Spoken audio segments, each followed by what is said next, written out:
نحمده ونصلي على رسوله الكريم اما بعد اعوذ بالله من الشيطان الرجيم واما من خاف مقام ربه ونهى النفس عن الهوى فإن الجنة هي المأوى۔ معزز سامعین گرامی قدر، کل ہم نے آپ کے سامنے اس بات کو رکھا تھا کہ ہمارے اسلاف صحابہ اکرام نبی محترم اللہ رب العزت کے خوف سے زار و کتار رویا کرتے تھے، اور اللہ کے خوف سے رونا یہ بڑا اجر و ثواب کا باعث ہے اور یہ شریعت کا مطلوب و مقصود ہے۔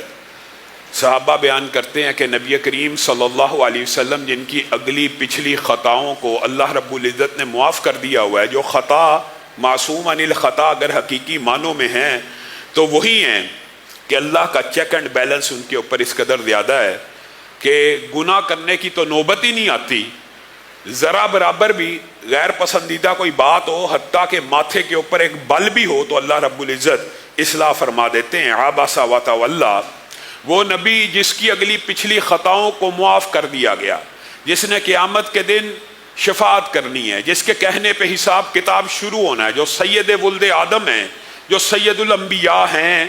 صحابہ بیان کرتے ہیں کہ نبی محترم صلی اللہ علیہ وسلم بھی ایسے رویا کرتے تھے کہ ان کے سینے سے ایسی آوازیں آتی تھی جیسے تم چولہے کے اوپر کوئی ہانڈی رکھ دو اور اس کے نیچے آگ تیز کر دی جائے اور اس کے اوپر ایک ڈھکن پڑا ہو، جب پانی ابل جاتا ہے وہ ڈھکن ہانڈی کو لگ رہا ہو، کس قسم کی آواز آتی ہے۔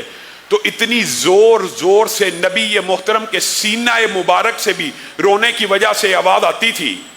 اور نبی کریم صلی اللہ علیہ وسلم جب صحابہ کو ڈرایا کرتے تھے، یا ایھا الناس اتقوا ربکم ان زلزلۃ الساعۃ شیء عظیم، یہ جب آیت مبارکہ کی نبی کریم صلی اللہ علیہ وسلم نے تلاوت کی، اور ساتھ یہ تو خیر قیامت کے دن کی ہولناکیاں ایک الگ مستقل موضوع ہے، لیکن یہاں پہ کہا کہ تمہیں پتہ یہ کون سا دن ہوگا؟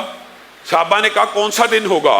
نبی کریم صلی اللہ علیہ وسلم نے ڈرانے کے انداز میں کہا یہ وہ دن ہوگا کہ آدم علیہ السلام کو اللہ مخاطب ہو کے کہے گا اپنی اولاد میں سے جہنمیوں کو علیحدہ کر لو۔ حضرت آدم پوچھیں گے اے اللہ میری اولاد میں سے کتنے جہنمی ہیں؟ تو اللہ رب العزت ان کو کہیں گے کہ اپنی اولاد میں سے ہر 1000 میں سے 999 کو جہنم کے لیے علیحدہ کر دو۔ صحابہ زارو کتار رونا شروع ہو گئے۔ نبی محترم صلی اللہ علیہ وسلم نے ان کو تسلی اور تشفی بھی دی کہ اللہ کی بارگاہ میں رونے سے اور تم جیسے لوگوں کو ان احوال میں شامل نہیں کیا جائے گا۔ لیکن میرے بھائیوں، حقیقت بات یہی ہے، حقیقی عقل مند وہی ہے جو اللہ سے ڈر گیا، جو اللہ رب العزت کے خوف میں مبتلا ہو گیا۔ حقیقی عقل مند وہی ہے جس نے اللہ کے خوف کو اپنے دل میں جاگزیں کیا، اور یہی رمضان کی گرد و غایت اور اللہ کا خوف جلوت میں تو ہے، خلوت میں نہیں ہے۔ آج آزمائشوں نے، آج گناہوں کے لیے موجود فیسلٹیز نے، سہولتوں نے نئے ایک دور کا آغاز کر دیا ہے۔ حقیقت بات ہے، آپ غور کریں، سابقہ ادوار میں بھی گناہ تھے، سابقہ ادوار میں بھی گناہوں کے مواقع بھی تھے، لیکن گناہ کے لیے کچھ نہ کچھ سٹرگل، کچھ نہ کچھ محنت بھی کرنی پڑتی تھی۔ کوئی گندا پروگرام دیکھنا ہے تو بہرحال گندی کمپنی بھی ریکوائرڈ تھی، اور ایک ایسی محفل اور مجلس بھی ریکوائرڈ تھی کہ جس کے ساتھ جا کے بندہ ٹکٹ خرید کے سینما میں چلا جائے۔ آج ہم آزمائش اور فتنے کے اس دور میں مبتلا ہیں۔ ایک انگلی کے نیچے آپ کی ایک انگلی کے نیچے WhatsApp, Facebook, Twitter, YouTube, Dailymotion, Yahoo, Google, جتنے بھی سوشل میڈیا کے پلیٹ فارمز ہیں ایک انگلی کے نیچے ہیں، اور آپ جو مرضی دیکھنا چاہیں، برہنہ عورت ہو یا عورتیں مردوں کو دیکھنا چاہیں، جو کچھ مرضی دیکھنا چاہیں گے ایک انگلی کے کلک کے نیچے موجود ہے۔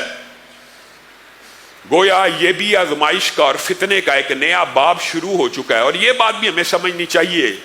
جو آیت آپ کے سامنے میں رکھتا ہوں، لِيَعْلَمَ اللَّهُ مَن يَخَافُهُ بِالْغَيْبِ، آپ کو پتا ہے نا، یہ صحابہ کے بارے میں تھا کہ جب حالت احرام میں جاؤ گے تو جانور تمہارے ہاتھوں کے پاس پھریں گے، پہاڑوں پہ چلو گے، تنہائیوں میں پھرو گے تو جانور تمہارے پاس آئیں گے، اور جو پاس نہیں آئے گا تمہارے نیزے کی ریچ بھی ہوگا.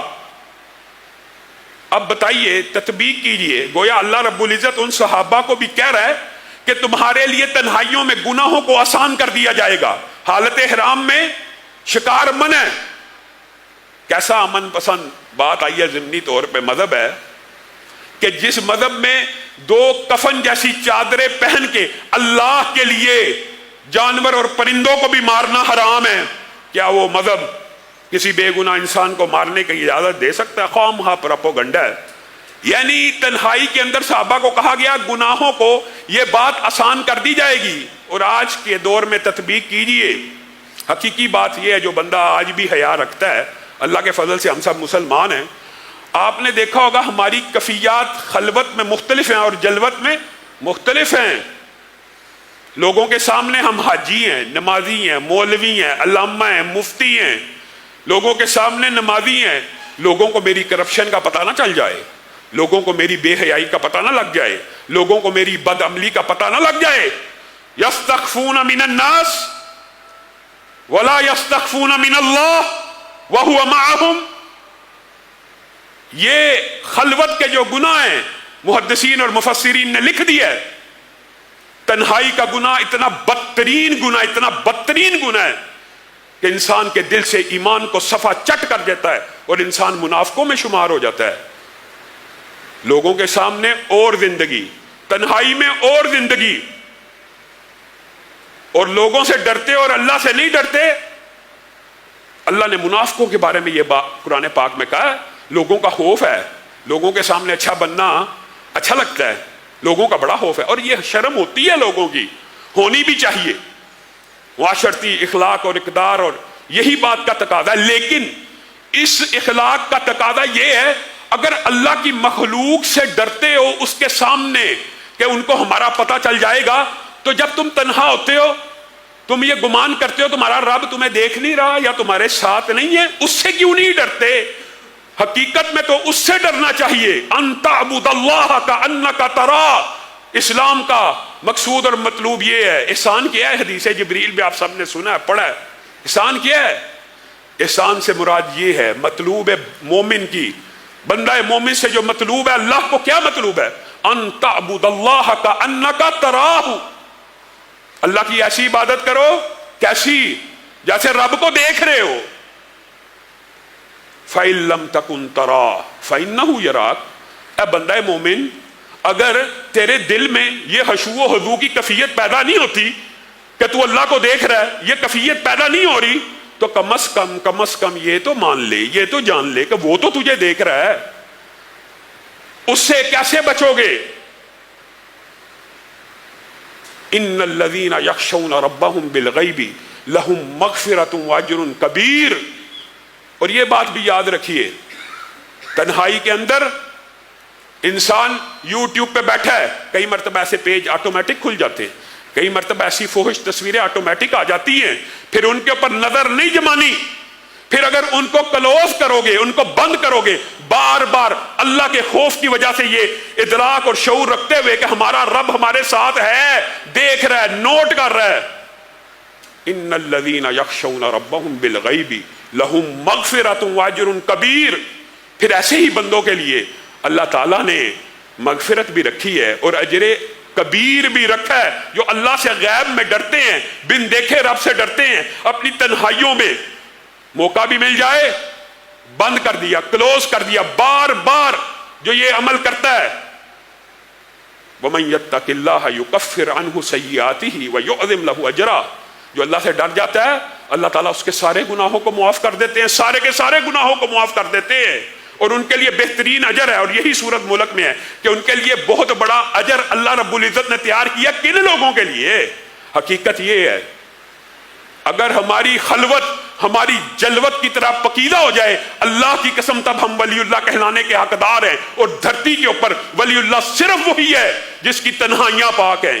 ہاں، وہ ولی اللہ ہے جس کی تنہائی پاک ہے اور جس کی تنہائی گناہوں سے آلودہ ہے. وہ تہامہ پہاڑ جیسے اعمال لے کے آئے، جس کا وزن دیکھنے میں بہت زیادہ ہو، جو دیکھنے میں بہت ہی بڑے دکھتے ہوں. کل قیامت کے دن حضرت ثوبان کی حدیث میں یہ بات موجود ہے. ایسے ایسے لوگ آئیں گے وزنی وزنی پہاڑوں سے بھی زیادہ بڑے بڑے نیک اعمال سجے ہوئے دائیں بائیں لے کے چل رہے ہیں، اور بندہ بھی شاید اس وقت مطمئن ہوگا، لیکن بل الانسان علی نفسہ، ہر انسان اپنی آپ کا اس کو پتہ ہی ہوتا ہے میرے حقیقی عمل کیا ہیں۔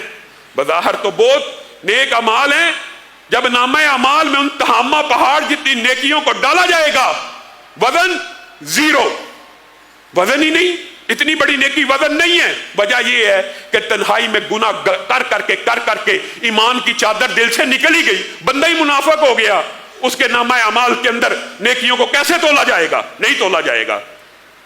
ان تہامہ پہاڑ جتنی نیکیوں کا وزن رائی کے دانوں اور تنکوں کے برابر بھی نہیں رہ جائے گا، اور اس بندے کو جہنم میں ڈال دیا